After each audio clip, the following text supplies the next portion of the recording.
Estudo sobre o Evangelho de Lucas, parte 11, dia 29 de julho de 2023. O nascimento de Cristo em Belém. Lucas, capítulo 2, do versículo 1 ao versículo 7. E aconteceu naqueles dias que saiu um decreto de César Augusto para que todo o mundo fosse tributado. E essa taxação foi feita pela primeira vez quando Quirino era governador da Síria. E todos iam ser taxados, cada um em sua própria cidade. E também José subiu da Galiléia, da cidade de Nazaré, a Judéia, a cidade de Davi, chamada Belém, porque ele era da casa e linhagem de Davi, ser tributado com Maria sua esposa, estando grávida. E foi assim que, estando eles ali, cumpriram-se os dias em que ela deveria dar à luz. E ela deu à luz seu filho primogênito, e o envolveu em panos, e o deitou em uma manjedoura, porque não havia lugar para eles na estalagem. Lucas 2, 1 a 7. Temos nesses versículos a história de um nascimento, o nascimento do Filho de Deus encarnado, o Senhor Jesus Cristo. Cada nascimento de uma criança viva é um evento maravilhoso. Ele traz à existência uma alma que nunca morrerá. Mas nunca, desde que o mundo começou, um nascimento foi tão maravilhoso quanto o nascimento de Cristo. Em si, foi um milagre. Deus se manifestou em carne. As bênçãos que trouxe ao mundo foram indescritíveis.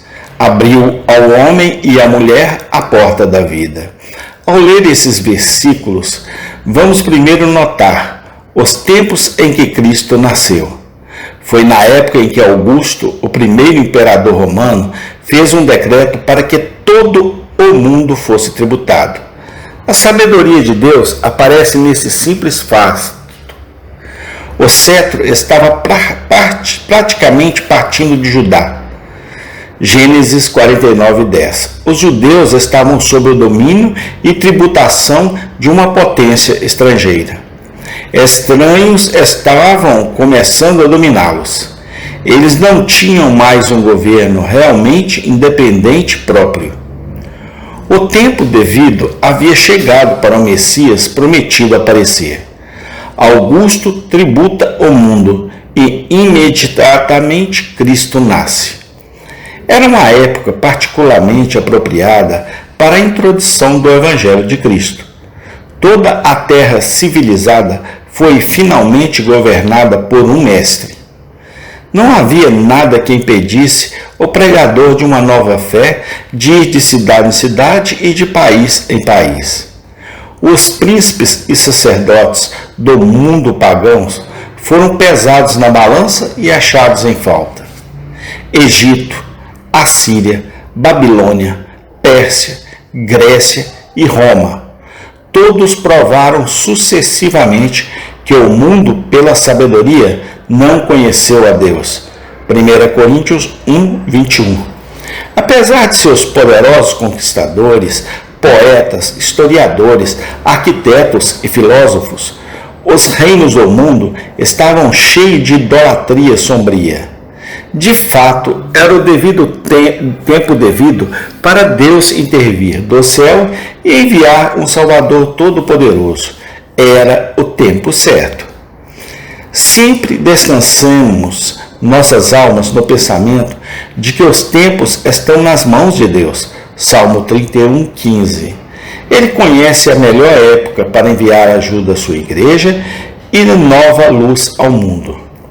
Tenhamos cuidado para não ceder à ansiedade excessiva sobre o curso dos eventos ao nosso redor, como se soubéssemos melhor do que o Rei dos Reis quando o alívio deve vir.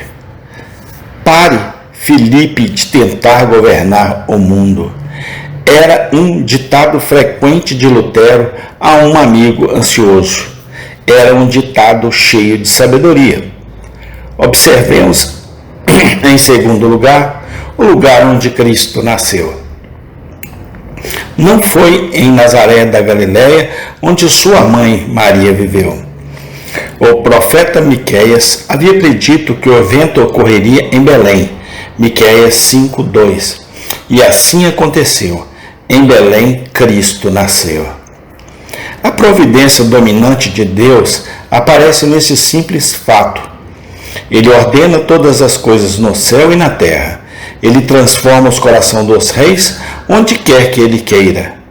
Ele anulou o momento em que Augusto decretou a tributação.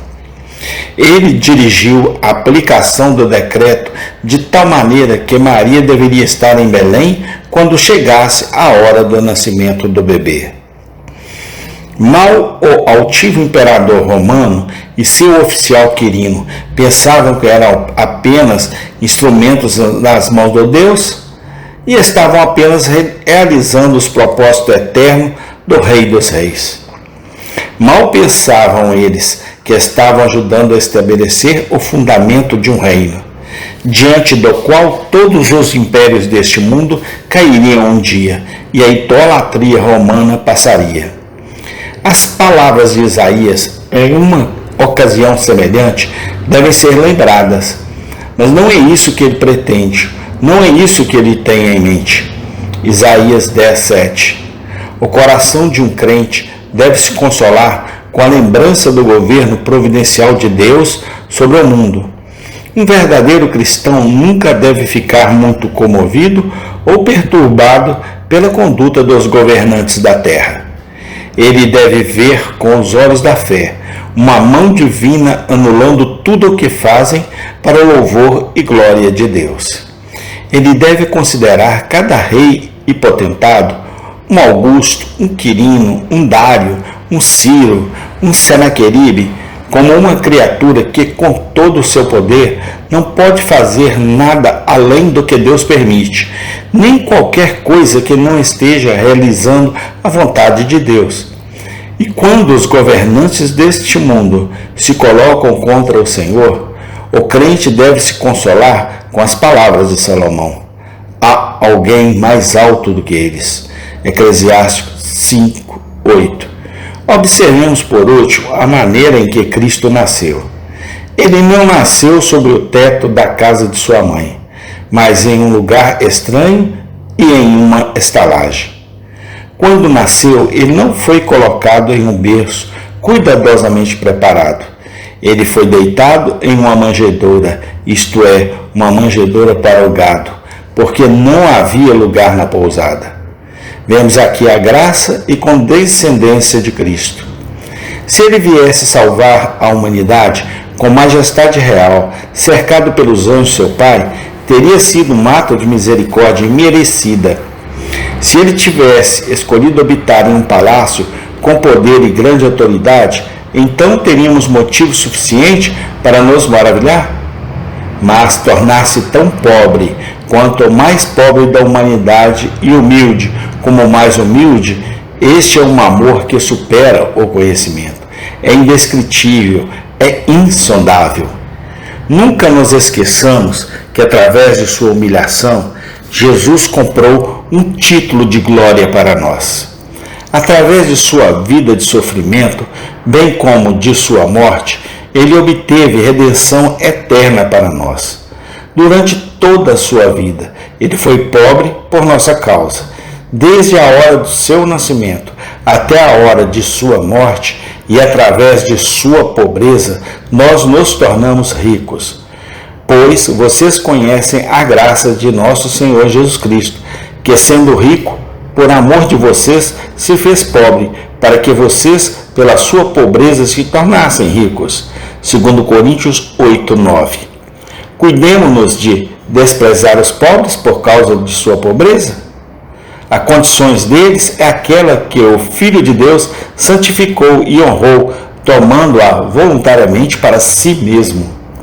Deus não faz acepções de pessoa. Ele olha para os corações dos homens e não para seus rendimentos. Nunca nos envergonhemos da aflição da pobreza, se Deus achar adequado colocá-la sobre nós. Ser ímpio e cobiçoso é vergonhoso. mas não é vergonhoso ser pobre. Uma moradia humilde, comida grosseira e uma cama dura não são agradáveis à carne e ao sangue, mas eles são a porção que o próprio Senhor Jesus aceitou voluntariamente desde o dia de sua entrada no mundo. A riqueza arruína muito mais as almas do que a pobreza. Quando o amor ao dinheiro começar a tomar conta de nós, então pensemos na manjedoura de Belém e naquele que foi colocado nela. Tais pensamentos podem nos livrar de muitos danos. Amém e amém. Tem continuação. Senhor, muito obrigado pela Tua palavra. Que a Tua palavra impregne nossos corações e nossas mentes. No nome do Senhor Jesus Cristo. Amém e amém.